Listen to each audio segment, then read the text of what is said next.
Hi, folks. Welcome to another episode of Film Study. This is Ken McCusick, and it's time for a very happy review of that Christmas game against the Texans and the defense we're going to talk about first. A very special guest from my distant past is Charlie Pallilo. He's in Houston. He's been all over Houston radio, Houston sports talk, Houston sports everything for the last, 35 years, Charlie? Yes, but no discernible drawl. I actually don't own cowboy boots. Probably should rent them when I go to the barbecue cook-off at the rodeo. But I still have arrogant Yankee roots and jeans. All right. For some reason, I thought you were a Mets fan way back when, but maybe I'm wrong about that, being a Long Island boy.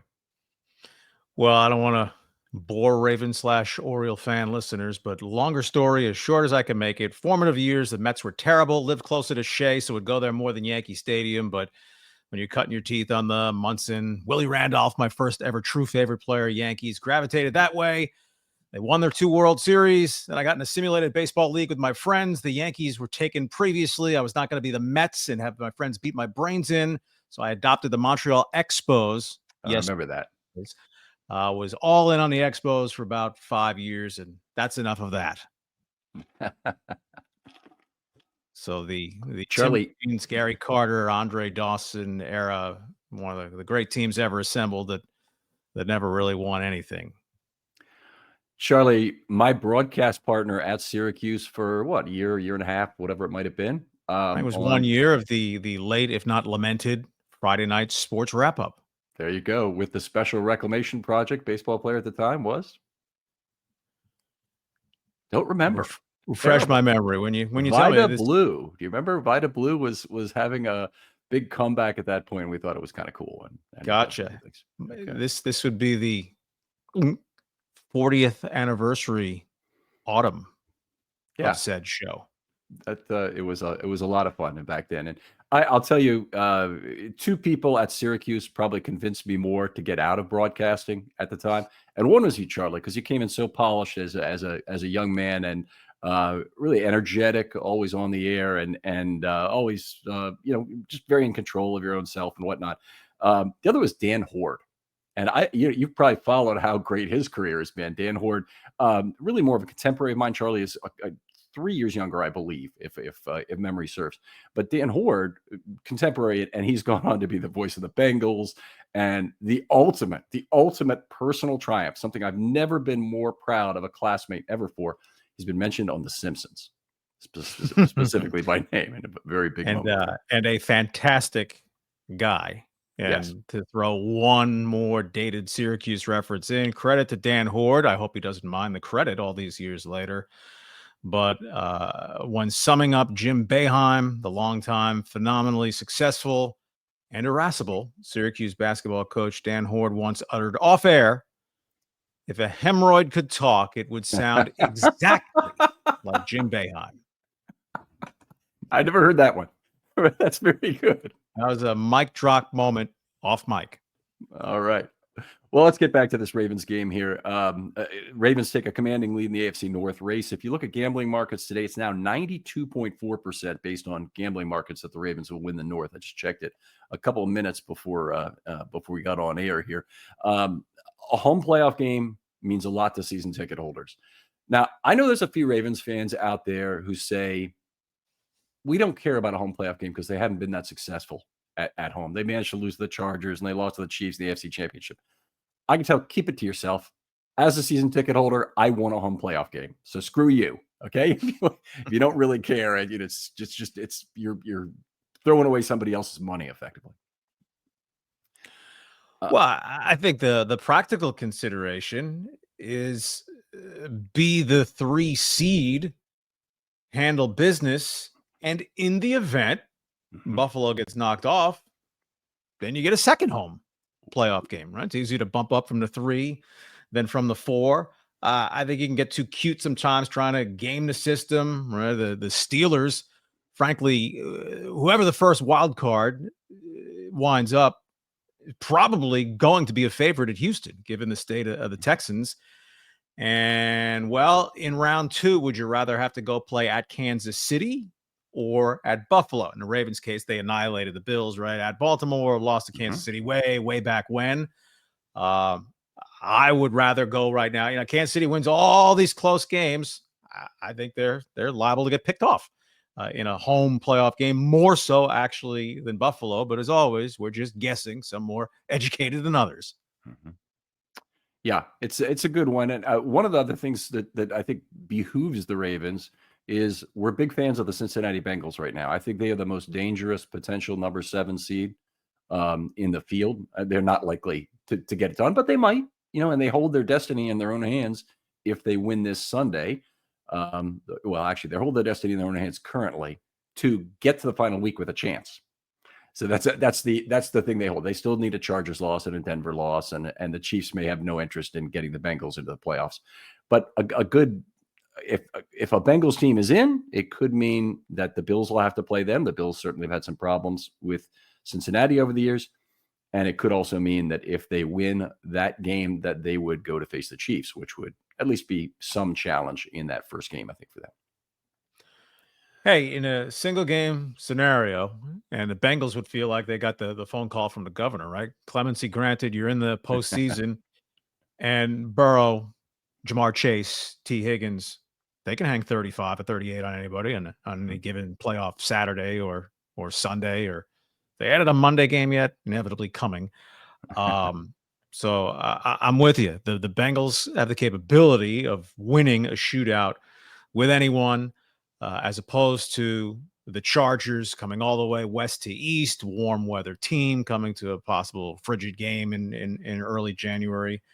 So, yeah, I would think the Broncos trying to close out the Bengals, but they'll have to win in Cincinnati to do it Saturday. But the Broncos, then they get the Chiefs in Denver, a game devoid of meaning to the Chiefs, right? Mahomes, et cetera, not going to play. I mean, the Chargers, if they can't win one of 2 road games, but at New England, at Las Vegas. So I think the Bengals need quite the confluence of events if they're to get in there. I think that the Chargers should win 11, certainly at least 10, and the Broncos have that whole card home game against the Chiefs team playing for absolutely nothing. Denver is the team that they would have to depend on losing, and it does not seem likely. I would agree. Motivation's everything in Week 17 for sure. Let's get back to this game for a little bit. Ravens, few of the things that they had not been doing at quite the Ravens level the last few weeks, it turned back in their favor. They won the missed tackle battle 13-5. We talk about on this show all the time, the Ravens' central characteristic as an offense is to force missed tackles. A couple teams in the NFL are very good at it, Pittsburgh and Baltimore being probably the best two, with the running games they have specifically, but also with the receivers, and fast, jukey receivers are one way to get it done as well. They also only had one defensive foul. It was the foul on Humphrey, probably was ticky-tack at best and phantom at worst. And certainly the I'm not saying the officials called an unfair game, because they called a completely phantom face mask on Derrick Henry. The most penalized team in the NFL, right? Going into that game, the Ravens. And what curve do we grade a game against the current state of the Texans? The Ravens dropped their first 2, 11-3 since. Clearly an upper crust team. Texans started quickly, 5-1, but it was kind of a paper tiger 5-1. They're in a garbage division. They're 4-1 against the AFC South. They're 5-6 against everybody else. They played 6 teams that you would say are a first cast NFL team. They beat the Bills back in Week 5 by a field goal, a game where Shakir, Allen's number 1 target, did not play. Ed Oliver, their best defensive player, did not play. Nevertheless, Texans won that game. Otherwise, 0-5. Annihilated at Minnesota. Annihilated Christmas Day. A purple haze, I guess, envelops the Texans if they get in against I hope they don't have Northwestern added to their schedule anytime soon. You always get a little bit of that. They blew a huge first half lead against Detroit. They lost on a field goal at the gun at Green Bay, and they were reasonably credible in defeat at Kansas City prior to the Ravens game. But bottom line, 1-5 against good teams. They also got worked by the Jets. They have a loss at home to the Titans. So they're a rather soft 9-7 at this point. Hang on a second. Odd. Derrick Henry just gained another 7 yards. Always the brilliant pause in the announcing. I was going to say, I don't use that technique, or at least I haven't found myself using it lately. But if you want to count it up on me during this show, please feel free. Another top shelf performance by the Ravens secondary. The rest of the NFL does not understand right now that the Ravens pass defense is probably top 3 in the NFL right now. They went into a game against the Texans. It's true, where the Texans were number 1 in terms of DVOA. You know, it's interesting in the NFL as opposed to Major League Baseball over 162 games. Statistically, by and large, things are going to come out in the wash and tell a lot of truth. In the NFL, when you're talking 17 games, numbers can get skewed by a couple of really bad performances, a team that starts very slowly or vice versa. You know, that going into the Houston game from a Texans fans perspective and saying, well, here's maybe where the Ravens are vulnerable. But the yardage that they'd allowed in the passing game, if a quarterback had amassed that number, been the 5th highest total in the NFL, 26 touchdown passes, only 9 interceptions. But the bigger number as it impacted Ravens Texans were the Ravens sack numbers. CJ Stroud was absolutely terrible in the game. So it's just alibiing that, well, he's running for his life every snap. There are barns around Houston that if they could talk, the broadsides would be saying, CJ, hit us. We dare you. I mean, he was scatter-armed big time in that game, but he's now been sacked, Ken, 52 times this season after eating turf 38 times all of last season. That is a big increase, but the 52 sacks is also what the Ravens have for the year. Does anybody know that the Ravens are leading the NFL in sacks? Because Ravens fans think that Ravens pass rush sucks. That's what they truly believe, and it's actually funny to hear that. We don't have an elite pass rusher. We need Max Crosby. You know, oh my God, don't understand where to economize. You know, I mean, Van Noy's not a name brand, league wide, year in, year out, hell raising pass rushing superstar. So okay, he's not Trey Hendrickson or Micah Parsons or TJ Watt in pedigree. But he's sitting at 11.5 sacks, I think it is now, something like that. And the Ravens, they're kind of equal opportunity, right? I don't know if they lead the league in individual players who have at least 1 sack, but they have to be really high on that list.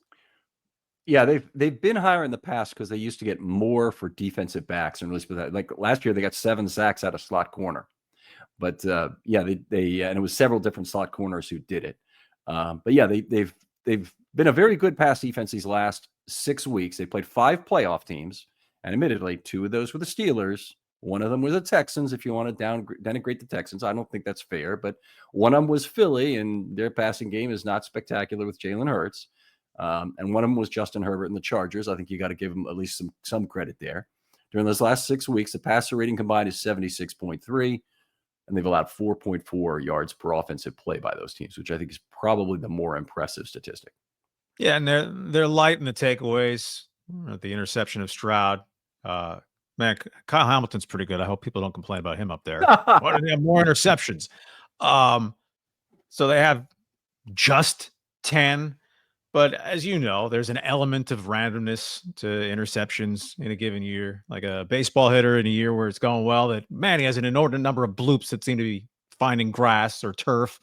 And when it's not going your way, every line drive seems to get caught. You know, the tip ball that winds up being intercepted as opposed to caroming to a receiver or just falling to the ground. But you throw in the number 1 rush defense in the NFL, and strikes me as a pretty elite unit. I mean, even nearly a quarter century later, is the prism always the 2000 Ravens? And if the current defense isn't that, it's not good enough for us. We get a lot of that, and we also get a lot of this defense is as good as the 2000 Ravens, which is just Settle every time down. Yeah, that things out to be ridiculous. Okay, I did want to talk to you about a couple of things that are Texan specific here. The first is Deontay Johnson. And tumultuous few weeks in Baltimore, to say the least. A guy who came in, played all of 39 snaps, had 6 targets with 5 targets. Yeah, 5 targets, 1 reception for 6 yards. So 1.2 yards per target, really lighting it up there. And left town a 3-time loser. Yeah, basically been shunned by 3 teams: the Steelers, the Panthers, and the Ravens. And now we see in this game, and here's the point I want to talk to you about. Deontay Johnson seemed to have a pregame moment with several of the other Ravens players, as if these players had been friends for life. He Yeah. was in Baltimore for what, 4 or 5 weeks. That's it. It was quite a fling. Fruitless. So I don't know what to make of that. Whether that's just Deontay Johnson playing cool, that my life's great, it's all going well. I mean, with the knucklehead factor, right? He mutinies his way of an obvious bona fide Super Bowl contender, pouting over lack of reps, seeing the ball, et cetera, et cetera. It's just crazy how it works that only a good team, or at least a playoff level team, I'm not sure to call the Texans a good team right now would be accurate. Mhm. In fact, I'm pretty sure it would not be accurate. But only a good team would take a crack at him. A free agent end of the season. Who wants to bring him in if you're going nowhere with 2 weeks to go? So, first couple of things that tongue in cheek came to mind with Deontay Johnson. Gee, if they hadn't been able to pump him for Ravens intel for 36 hours, that game might have gotten out of hand Sunday or Wednesday. So, was there an element of that? Quick claim, hey, feed us a couple of their audibles. You're angry at their organization. What can you tell us that we can use in the game? I mean, Steven Sims had the winning edge in the revenge battle. Not that he distinguished himself in the return game. But so Deontay Johnson, we get it. Football is the most complex team sport, 11 moving parts per side. At the same time, it's not molecular biology.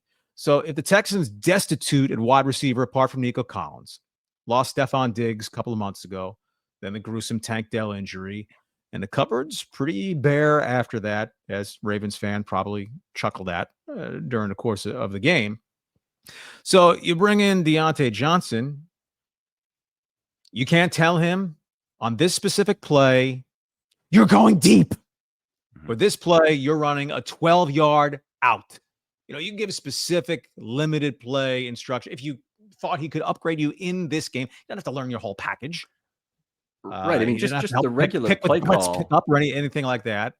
But the expectation he would not play, and he gets, I guess, to take part in their glorified scrimmage against the Titans in the regular season finale.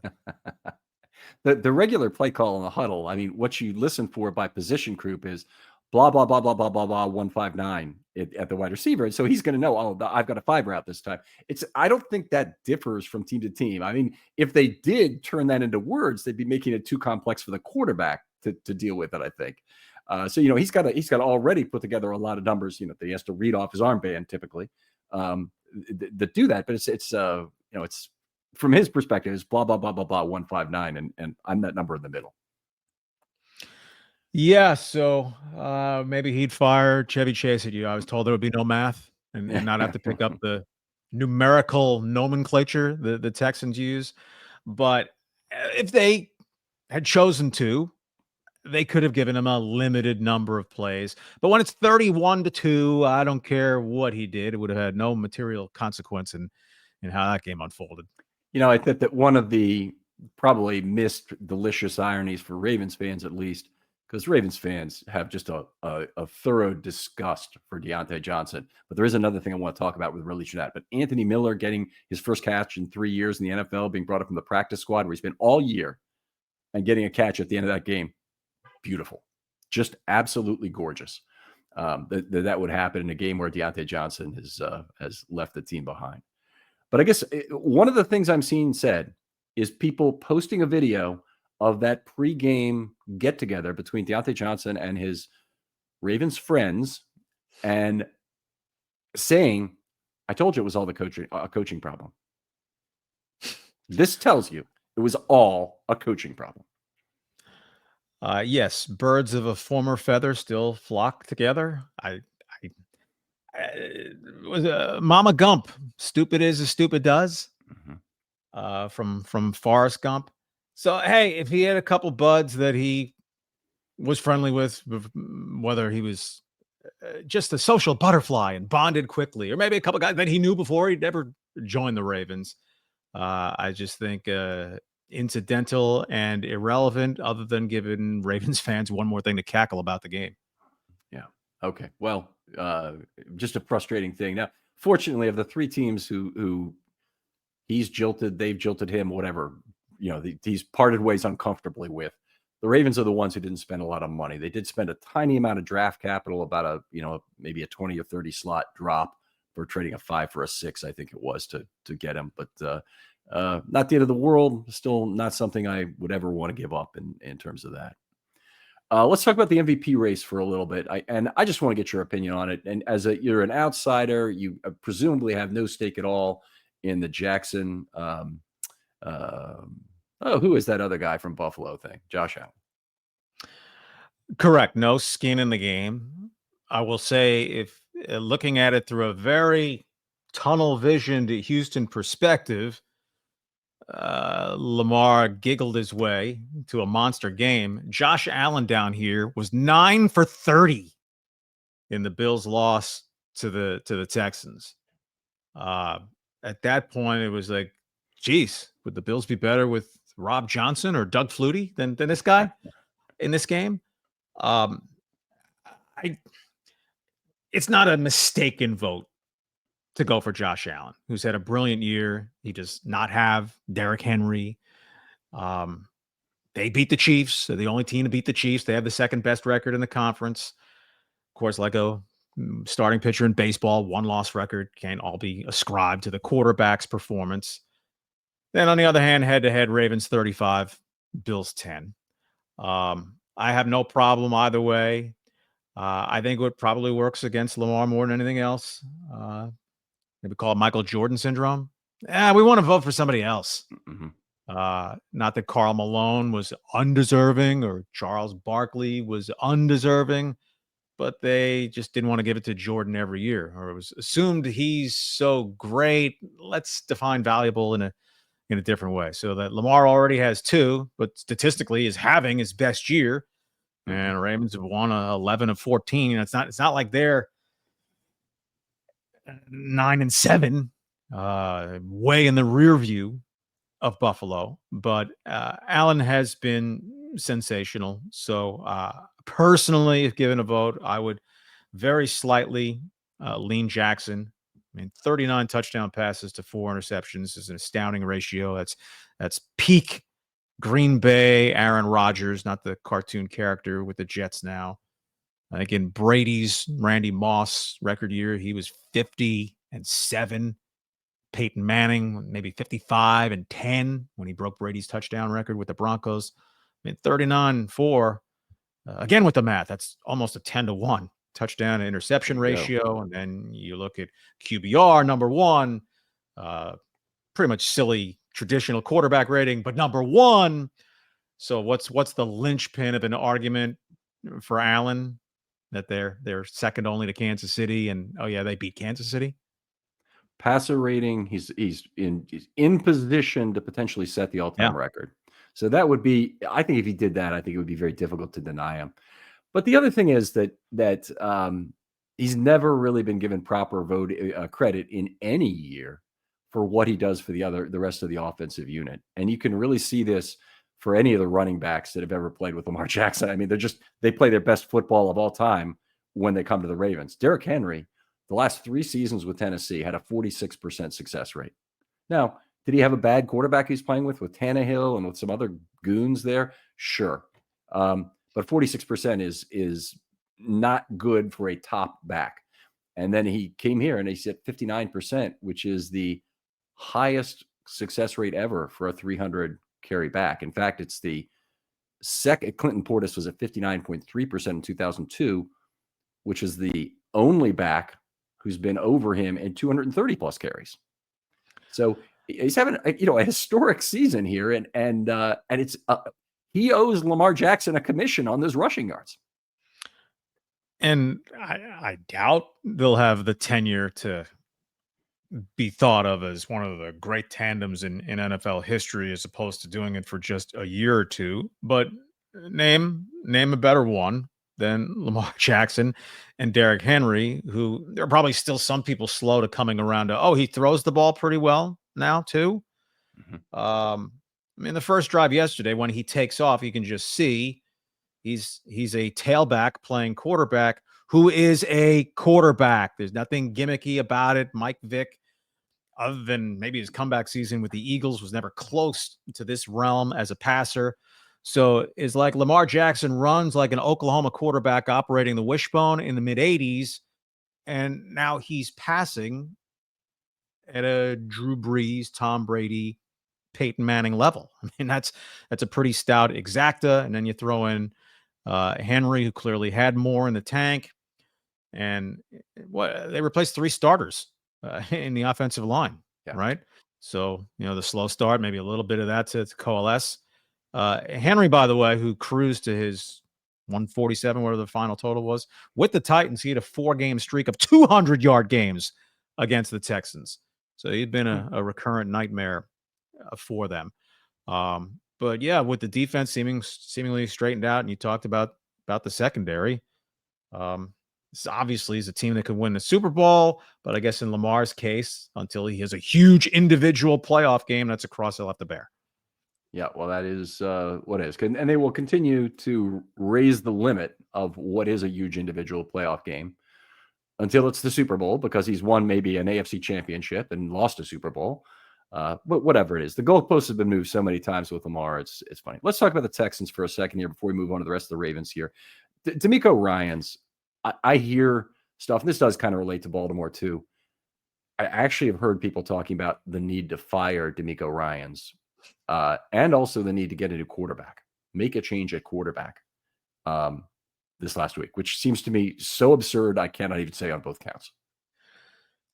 I think generally, whether it's sports, politics, music, food, Mhm. there's 10, 15% at one end of the spectrum that you just laugh at, detach from reality. You're entitled to your opinion, no matter how ridiculous it may be. And then you go to the other extreme, and there's another 10, 15% there that, come on, fan Bill of Rights. You can complain as irrationally as you would choose to. Recency bias, whatever.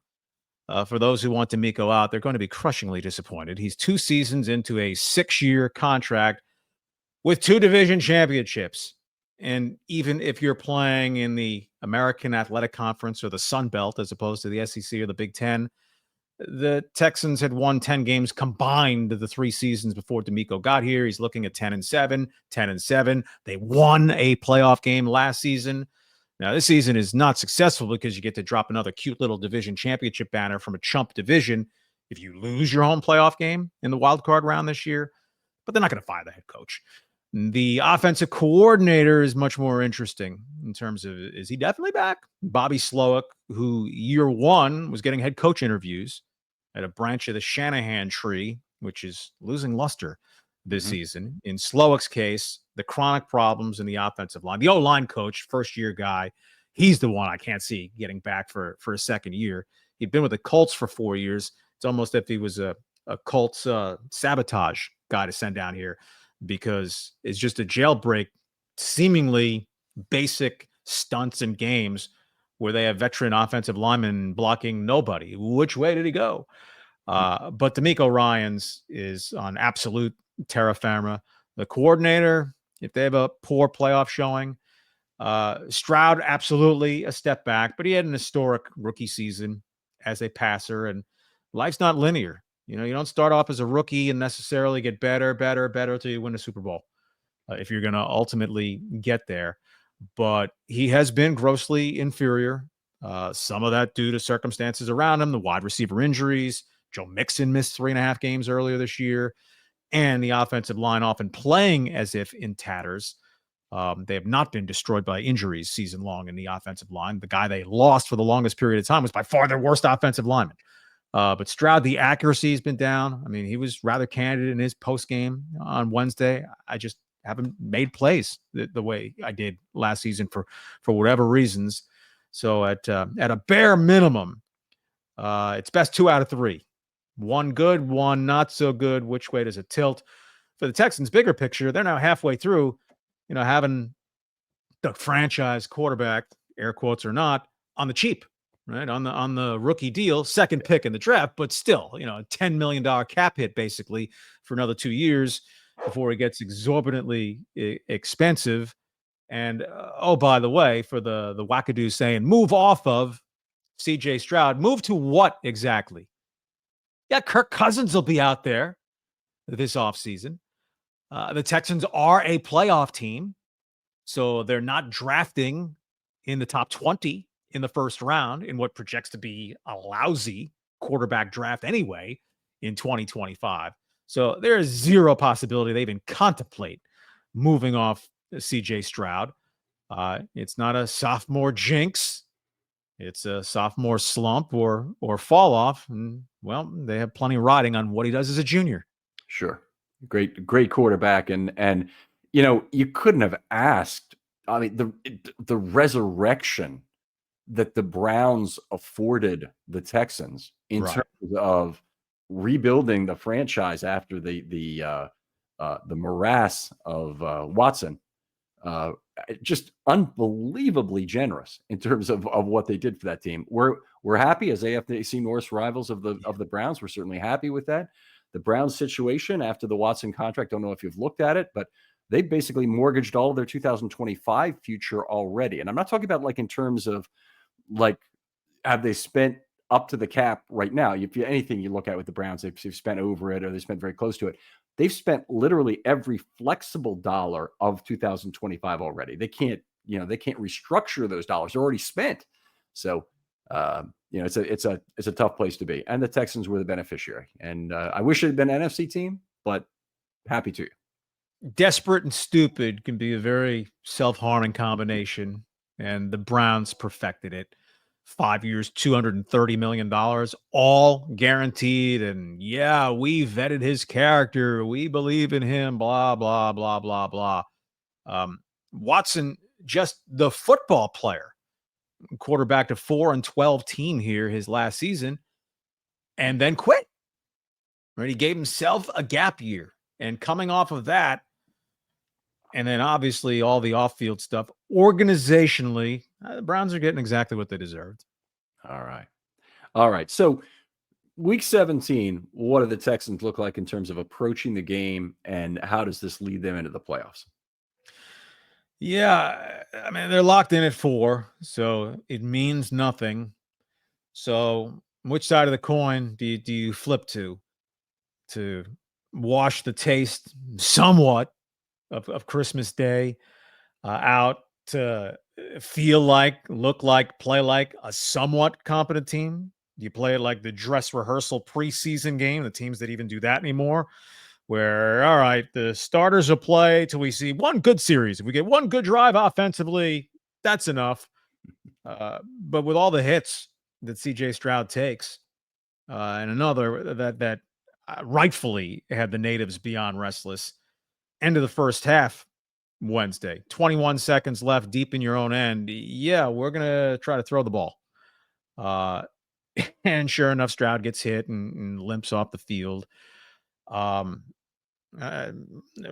didn't immediately come out and say, here's how we're going to attack it. You're playing an atrocity of a Titans team.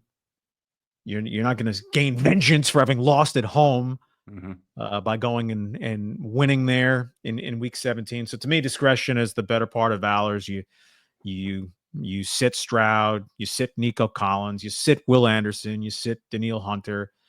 And you can't sit everybody because it's not like college where you can take 95 guys and have walk-ons galore. There's only so much you can do with a 53-man roster. And call up a couple practice squad guys, I guess, for a game. But it's the first situation where DeMeco Ryans has that decision to make. Are we going to compete? Are we going to play the varsity or just completely call it off? Because last season they had to win the last regular season game and did at Indianapolis to win the division, get in the playoffs. This one, and well, if you go out at Nashville and you don't play well, what does that mean for the psyche of screw the psyche of the team? If you go out and you don't play well, it's just a sign that you're a lousy football team at this point in time. So I would think cameo plus and no more than that, if that. But that's for D'Amico Ryans and the Brain Trust to earn some of its money, I suppose. All right. Well, fair enough. Great. Let's move on to a few more things about the Ravens from this game. Some general thoughts. They played outstanding ball on third down. Texans went 4 of 15. The fourth down stops were good, and they did obviously have the pass interference penalty on Humphrey that set up the inside the red zone anyway, set the Texans up. But they've been playing well on third down lately, playing good situational football. I thought that there were some easy outs for Stroud in this offense and a lot of good opportunities for check down passes. We overthrew more than I've seen a quarterback throw this season, probably. He was terrible. He wasn't very good in the Kansas City game against the Ravens. He was flat out terrible. So whether frustrated, there's a little undercurrent. Well, is something wrong physically? Well, if so, from the general manager on down, what a band of idiots that has him on the field for a series when you're behind 31-2 in the fourth quarter. So I just reject the idea that something's not right with his arm, or he was on the injured list with a hand contusion a few weeks back. I just think he stunk, and that is that. And when you're out of rhythm, what gets the tumblers to click back in? The time is wasted on the season to find that out. But yeah, there was a sequence where he had Collins on a pretty basic throw on an out on the right side and just simply missed him by 3 yards. And he was equal opportunity, overshooting receivers, bouncing a couple. Mm-hmm. But the very play after Collins, the Ravens put some pressure on him, but it was a simple little dump off to Dalton Schultz, the tight end on the left side as a safety valve throw, who had some space. And he missed that throw. He was just a lousy quarterback. And for the season now, you make of the numbers what you will. He's 25th in QBR. So it's not as if he'd been playing fabulous football in the last couple of weeks. Oh, he just fell off the table. He just has not been nearly as good as he was in his rookie season. Anything else is sugarcoating. Well, we look forward to them potentially knocking off the Steelers in round one. At least be in Houston. Steelers are playing some awful football right now, so it is possible. As bad resistible force versus movable object. Yes, matchup. Exactly. Texans beat them 30-6 here last season, which of course means nothing for this season. I just thought I'd throw it in. Yeah. All right. Well, they've got a good pass rush still. They've got 3 guys who can get after the quarterback, and I don't think there's another team that can really put up 3 as good as their 3. It's kind of like the old Toronto Blue Jays outfield argument, where the hell those guys go from the mid '80s: Barfield, Mosby, and Bell, right? Barfield, Bell, and Mosby. Yep. I think. Yeah. Yeah. Who makes the biggest mistake, maybe, between Russell Wilson and C.J. Stroud, if it gets to that matchup? Because Lamar himself neutralizes a pass rush like few others in the history of the game can, but the Texans overall this season have been a good pass rushing team. Hunter and Anderson are a dynamic tandem, but they're soft up the middle. It's not just the Ravens who are able to run on them. They're among the NFL leaders in interceptions and touchdown passes allowed, which is an interesting parlay. But yeah, it's if it is the Steelers, I think it'd probably be pretty close to a pick'em game at this point. All right. A couple of Ravens. We need to start talking about the Ravens a little bit in this. Malik Harrison, he's been versatile, had another really bad game against the Texans. We've been talking about the inside linebacker situation here for the Ravens for a while because they had Trenton Simpson at the beginning of the year, moved on from him to a dime defense early in the year, which was a good, by the way, use of Kyle Hamilton. It was excellent choice. Then moved back to Simpson, then decided Simpson's not maybe our guy. Let's alternate him with Chris Board. They did that for a while, and they said, okay, maybe we like Board better, but we're not going to do that. We're going to bring our outside linebacker, Malik Harrison, in to play inside linebacker with the weak side next to Roquan. And then they decided after a while, well, we need him too much at outside linebacker, which is there's nobody anymore in the NFL, by the way, who plays those two positions at the same time. There are outside linebackers who sometimes line up off ball to try and get a better pass rushing advantage. Not talking about that. He lines up as a set piece inside linebacker and also hand in the dirt outside linebacker as well, and as a stand up outside linebacker. That's just an exceptionally rare combination. But honestly, I don't see it working out for him at inside linebacker right now. And if you're looking at a weakness that the Ravens have going into the playoffs, sadly, I think it might be Malik. But is that a first world problem, relatively speaking, as opposed to not having a pass rush or being real weak in the back end? Okay, I get your point. Yes, you're right. It is a specialized problem here. Yes, the Ravens do have some offensive line problems, but we're doing the defensive show, and honestly, that's about their worst defensive problem right now. Which is we are very fortunate. You're right. What else we want to talk about? The Ravens defensive line dominated the game pretty effectively. I'd say we don't need to go into it much more than that, given the score and whatnot, but it has really helped to have Michael Pierce back, who played exceptionally well again. The Ravens had an exceptional result again, and this has been in 2 of the 3 games since he's been back, but they allowed only 2.2 yards per offensive play when he was on the field. His first game back, I think that was the Giants, they allowed only 2.0 yards per play while he was in there. So he's played well. But more importantly, he's playing his own position. And that means everybody else plays their own position too. Broderick Washington plays at the 3 or the 5. Brent Urban plays the 5 occasionally. And Nnamdi, I have to call him by the right name, Nnamdi Madubuike, plays a few fewer snaps as a very dominating 3-tech next to Travis Jones. And that pairing is what really drives the Ravens pass rush, those interior guys. And the Texans specifically, extremely favorable matchup. I mean, they could just ragdoll those guys. Other than can amp up the takeaway game a little bit, because I don't know where the phrase took off, but complimentary football. Trent Dilfer's not the quarterback. They don't need the defense to completely dominate and win the games. Just don't get torn apart, and you expect this offense to score 24, 27 points, at least from the outside. I would. Yeah, this is a defense it's being tremendously undervalued by the rest of the thing. They were a Triple Crown defense last year, led the league in sacks, turnovers, and points per game. You can't do any better than that. Anything else is going to be a disappointment. So this year's been a disappointment, and it was a big disappointment when the past events was in shambles because the 2 safeties didn't want to play by the rules. And that when they were both replaced, and they were replaced unceremoniously with a week to think about it each on the bench, then brought back in each case, and then said goodbye permanently in each case. It turned out to be much for the better of the team, and a lot of the finger pointing that was at John Harbaugh, because people don't really know enough of the significant names to blame directly for things.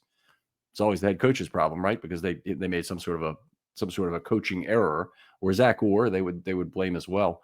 They finally realized, hey, there are problems that basically end with the ball player. And Marcus Williams, he played so well on a per snap basis his first 2 years for the Ravens. He's injured a lot, but when he was out there, he's great. And this year, he's just fallen completely off. Apparently, didn't buy into the system, and it's just very sad. And of course, I'm sure from early on, it was, the coordinator change is killing us. Microwave world, what have you done for me lately? Lately just left town. I mean, lately. But to me, the Ravens seem to be trending up at the right point of the schedule. And it's not just a week or two. They're 11-3 since the 0-2 start. The Texans are soft right now. The Steelers aren't playing very well. Yeah, well, the Ravens woodshedded each of them. So as within the team, I'm sure they're always looking to self-correct, and we can do this better, that better. But how many teams would you feel better about chances of winning the AFC right now than the Ravens? The maximum number is 2. Yeah, the teams that are getting a home game against the Ravens are the ones who would have a real shot. I think that the Ravens could very well be a scratch I don't think they'll be favored, but I think they could be a scratch play at either of those two games. And the place where they're more likely to be an underdog be in Buffalo. But if there's weather in either case, that's the real fear for Lamar. It's not Lamar's a bad playoff quarterback. He's a bad weather quarterback. When things get really awful and snowy and whatnot, it's not good weather for a South Florida guy. So I hope he does not face a game that really reduces him. Joe Flacco was perfect for January because he was wind resistant as a player and could throw the ball through 40-mile-an-hour gusts. But Jackson is not exactly that guy. His arm might be as strong, but it's for whatever reason he just doesn't spin the ball the way Joe did and throw it with quite the change of vector risk that it has in wind. Well, this is where, I mean, they've done good work by committee, but having the battering ram to help defray that maybe they can just roughhouse X factors. Chris Jones's calf. And what if that's a lingering issue?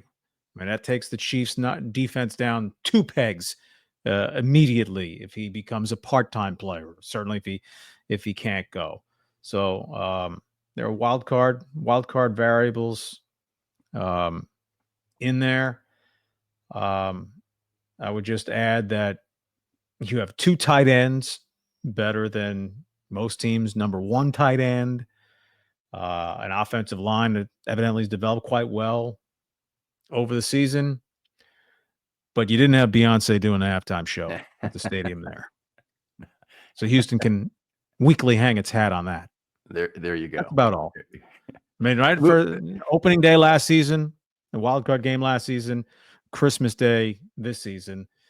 If there was delusions of grandeur, the Texans relative to the Ravens, that was a football snuff film. Bah humbug.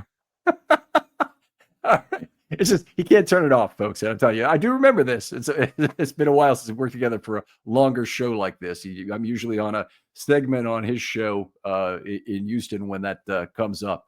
But let's go with packages here really briefly.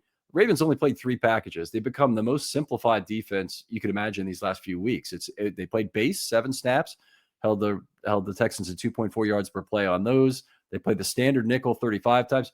No tricky nickel, no big nickel, no rush nickel, no uncovered nickel, no jumbo nickel, none of that. Just all standard nickel, 2.225. That's all it is.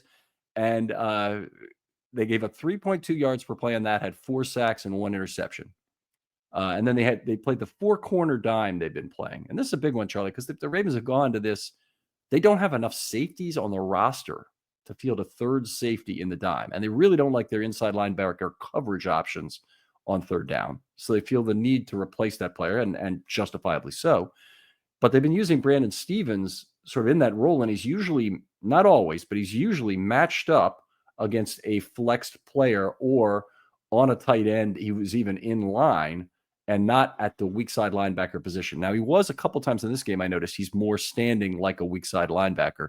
Still very interesting because nobody uses the 4-corner dime. Almost every NFL team uses a 3-3 because it basically doesn't tip your hand to zone or man, and you have a little bit better spy value probably with a safety in there and more of a hitter if you want to take care of a larger quarterback like a Josh Allen, for example. Well, in boxing, it's styles make fights, right? When you look, as opposed to Philadelphia, and I know it's not like the Eagles hung 48 points on them, but within the AFC, who's the team with the multiple game-breaking, what could really use that 3rd cover safety matchup that would be most concerning, right? Kansas City's mixed and match. Kelsey's not a big play guy anymore. DeAndre Hopkins is pretty much possession receiver. Plus, you really haven't gotten Xavier Worthy for all his speed much into a downfield passing game. Buffalo's share the wealth, but not multiple home run hitters, I don't think, in their attack, as opposed to Detroit, also Philadelphia. In the AFC, who's the passing game weaponry that you'd say, oh, wow, that would seem to have the Ravens particularly vulnerable? In week one, there's no doubt it was the Chiefs who exploited the weak side linebacker and general coverage weakness at inside linebacker that they had. And good quarterbacks will find that guy. I'm not sure if Josh Allen is the ideal guy to do it, but the Chiefs and their coordination is extremely facile at figuring out how to use bunch formations to end up with a linebacker covering a faster wide receiver or even a tight end in a way you don't want to happen. That was with Rashee Rice, right? And so lost him way back. Was he around in week one? I don't even remember, honestly. I don't remember if he played that game. Same here. It is quite a while ago. Yeah.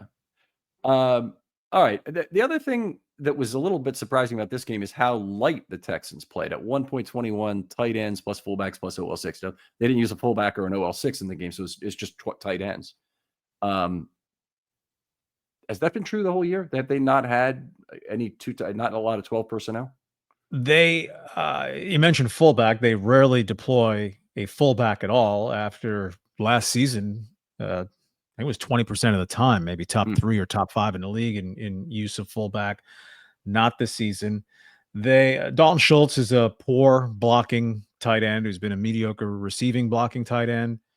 And after him, Cade Stover, who was a Stroud teammate, they drafted in the 4th round. He's been in and out. Brevin Jordan, who they thought would be a factor at tight end, blew an ACL very, very early in the season. In there, it's called pass catching core, wide receivers, tight ends. They're just woefully thin. One thing they didn't bother trying against the Ravens, the hitch bubble screen type passes. They completed 4 of them against the Chiefs, I think, from -7 yards. So they excised that from the game plan, but didn't come up with anything else that was good. And they had 211 yards against the Ravens. They didn't have 100 yards in the second half against the Chiefs. The expansion 2002 Texans averaged 223 yards per game, I believe it was, and they didn't get to that against the Ravens. There are probably Texans at their facility today wondering what happened to their lunch money. Now, you probably remember this commercial that came out prior to the 2003 draft about the 2002 Texans. You're nodding your head. That had literally no offensive linemen, right? Exactly. They removed them all except for the center. So you got recall. Yeah, that was a great commercial. Very funny. But anyway, yeah, the Texans oddly enough found it less than hysterical. That draft was a reemergence of a lot of things, but one thing is Ray Lewis came back out as a commercial property in the 2003 draft, and there was a lot of like rookie hazing jokes that were very funny at the time. Like Marcus Trufant was just coming into the league, and he was the hot cornerback and whatnot. And Ray Lewis is telling him to basically carry his laundry. Anyway, some funny stuff came out of that draft. Was there any upshot when I guess he floated his name for Florida Atlantic or Florida International? Florida saw that head coach story a couple weeks. Well, we need to hire him immediately. I don't think anybody in Baltimore would be saying would really care, honestly. Now, I'd love to see him get a chance at something like that. I was kind of sad that his broadcasting career didn't work out, but it's clearly a case of he wasn't really the perfect guy for that job. And you have a lot of extremely good guys. You still rotate through them very quickly. I mean, the guys who are color commentators are just, they're here and they're gone and here and gone. I mean, there's very few that have a long lifespan in that role. And the ones that do, I wish they would get rid of them. It's like Bill Cowher, that they keep in that spot, or even Terry Bradshaw. I mean, I'm done with him. I don't think his analysis of the game is really what you do. But I guess Ryan Clark is one of the few guys who've really been around for a long time in that role. But the ex-players, they don't last for that long in that role, generally speaking. With Ray, I meant that if he'd said he wanted to get into coaching, especially those grousing about this, the poorest state of the Ravens defense, that wow, Ray Lewis should come be our coordinator, if not a head coach. No, that has never been said. They did. You probably know this, but they brought back Dean Pease, and I think they did some things to try and figure out what was not going right. But for whatever reason, and you might have seen this in this game, Zach Orr, after Ardarius Washington knocked Mixon out at the 1 yard line to stop that drive, came down the sideline and jumped all over him. You can't see it. There's this blur comes by where this human like rolls over the head of Ardarius Washington and hits the ground. And you don't really see it. But that was the defensive coordinator. Very relatable guy. I mean, he almost could still be playing today. I mean, I think he'd start his career in about 2014 or so. So he'd be an 11th year veteran or something right now if he were playing. Had to stop for neck reasons in his case. And it's very relatable guy is what I'll say at the bottom. I do worry a little bit that he might be too easy thinking that he can get a player like Marcus Williams or Eddie Jackson, who were veterans in the league, to turn around and accept what he wants to run defensively. And I think that's what had to happen is they had to get rid of those two guys. And the Ravens have got it together now, and they look like they're a legitimate Super Bowl contender. They may not get there again. I'm sure all kinds of things will go with it, but they are a contender. Not the case down here. Strictly pretender status at this point. All right. We will leave the pass rush for the second half of the show. Charlie, really appreciate you spending some time in the first half of the show. I know you have time limitations. You're going to have to leave us, but tell folks where they can find your work or contact you online, maybe if they have a question about football. At Palillo, Twitter /X. The Texans podcast is called Texans on Tap, which would be 3.2, or they still make O'Doul's or Sharp. Not very much potency to, but Texans on Tap is the podcast, YouTube or wherever you get your podcasts. And we do a weekly Astros called Stone Cold Stros, because the guy who named it is a wrestling guy. So that's the connection on that. And so what is your weekly volume of content being produced at this point in your life, Charlie? I'm sure it is pretty significant. No, I kind of sum it up as semi-retired. Whether more semi or retired depends on a week. But we do currently 2 Texans and 1 Astros per week. Okay. Well, that's not bad at all. Not bad at all. I hope you're enjoying that. I know you're still playing a lot of softball. I am a perfectly mediocre shortstop for my age group. Still have that going for me. And 68 and 75 degree days in late December and early January help too. It's a year-round sport here. I thought you'd snuck your way into the 68 to 75 age group somehow, would be a Palillo-esque thing to do. Yeah. You can let me know how that feels. I'll get there first. Yes, you're right. Thank you anyway, Charlie, for coming on. Other folks out there, if you'd like to be on a film study short, there are some things coming up. There's one I want to pitch specifically. We've had a lot of people who want to get rid of John Harbaugh. Let's put that into a pros and cons list for me. I have a series of pods this offseason of that'll discuss exactly that. So all I'm asking is for people to be measured. Give me a list of pluses and minuses, but I'm going to have you on more likely if you have some on each side. I want you to be thoughtful and thorough in terms of how you think about it. But appreciate that. Thanks for all you loyal listeners. Charlie, thanks again for coming on. Thank you, Ken. Appreciate the invite. And we'll talk to you next time on Film Study.